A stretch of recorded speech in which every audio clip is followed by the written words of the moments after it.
Sabe, como é que a ciência consegue dar um nome para quem não tem nome? Hoje, a gente vai mergulhar nesse mistério que é, olha, fascinante. Vamos ver como ossos, que parecem silenciosos, na verdade, se transformam em testemunhas que contam a própria história. Imagina só a cena. Um esqueleto é encontrado. A partir desse momento começa uma jornada, uma investigação super meticulosa. Mas como é que se faz isso? Como é que a partir de meros ossos a gente consegue chegar a um nome, a uma identidade? É exatamente isso que a gente vai seguir agora, passo a passo.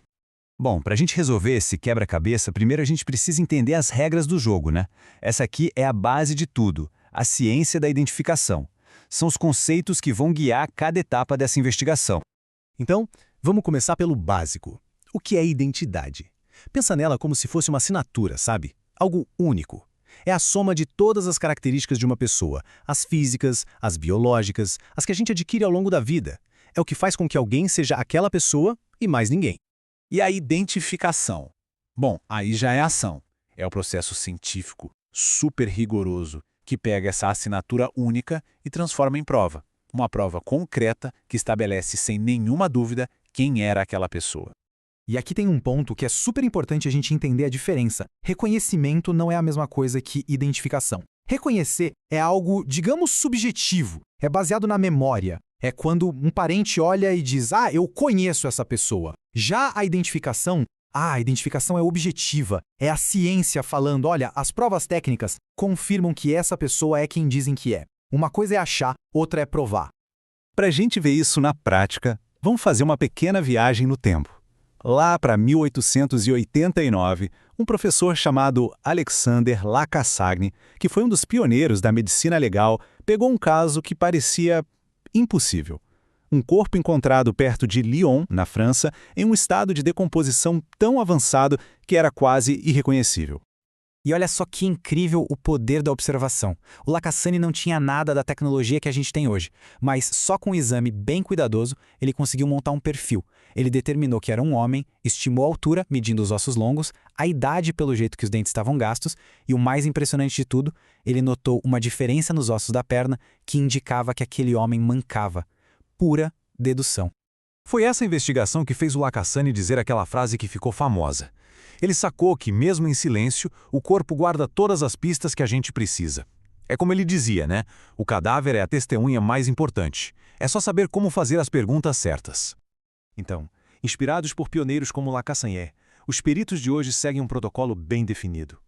Com aqueles princípios que a gente viu já estabelecidos, a primeira grande tarefa é montar o que eles chamam de perfil biológico. E esse perfil se apoia em 5 pilares, 5 perguntas-chave. A primeira e mais básica é: esses restos são humanos? Parece óbvio, mas é fundamental. Depois, qual era o sexo, a idade no momento da morte, a ancestralidade e a estatura? Juntos, esses 5 pontos funcionam como um filtro super poderoso, que já elimina um monte de gente da lista de possíveis desaparecidos. Certo. Mas como é que se determina o sexo a partir do esqueleto? Bom, o crânio já dá umas pistas muito boas. Crânios de homens tendem a ser maiores, mais robustos, sabe? Com a testa, o arco da sobrancelha e a mandíbula mais marcados.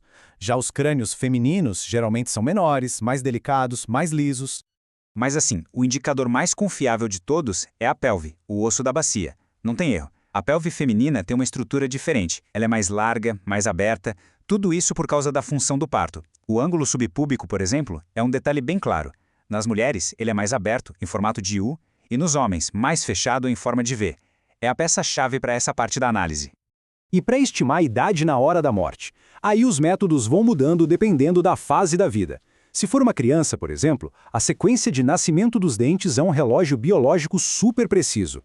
Na adolescência, os especialistas olham para a fusão dos ossos, quando as pontas se unem ao corpo principal. E nos adultos?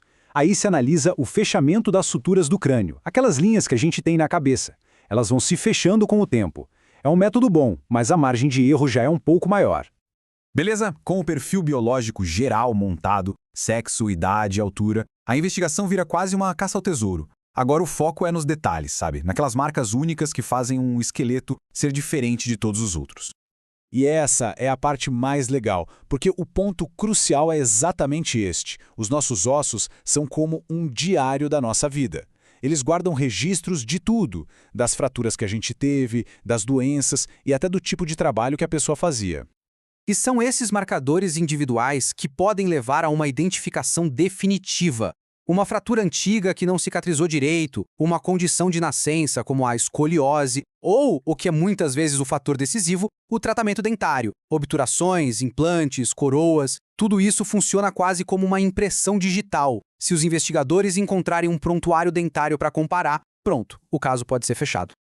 O próprio Lacassagne já falava isso sobre as tatuagens. Ele chamava de cicatrizes que falam. E é impressionante porque mesmo depois da decomposição, às vezes ficam traços microscópicos da tinta na pele. Isso pode dar uma pista valiosíssima sobre quem era aquela pessoa, sobre as histórias que ela escolheu carregar no corpo. Ok, então a gente já tem o perfil geral. Já temos as marcas únicas, mas e agora? Como é que essa montanha de informações vira de fato um nome? Como se confirma uma identidade? Agora é a hora de juntar todas as peças desse quebra-cabeça.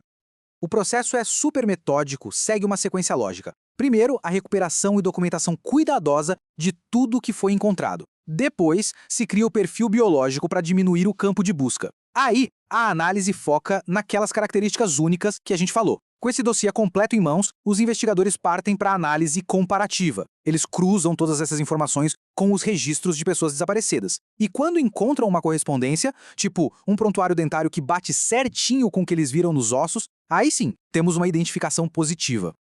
E com isso, a gente volta lá para a ideia do Lacassagne. Cada osso realmente tem uma história para contar. A ciência forense basicamente nos deu as ferramentas para traduzir essa linguagem silenciosa, garantindo que nenhuma história se perca e que toda pessoa possa ter seu nome de volta. A pergunta que fica no ar é: será que a gente está sempre atento o suficiente para ouvir essa história? Fica aí a reflexão. Muito obrigado pela companhia nesta jornada.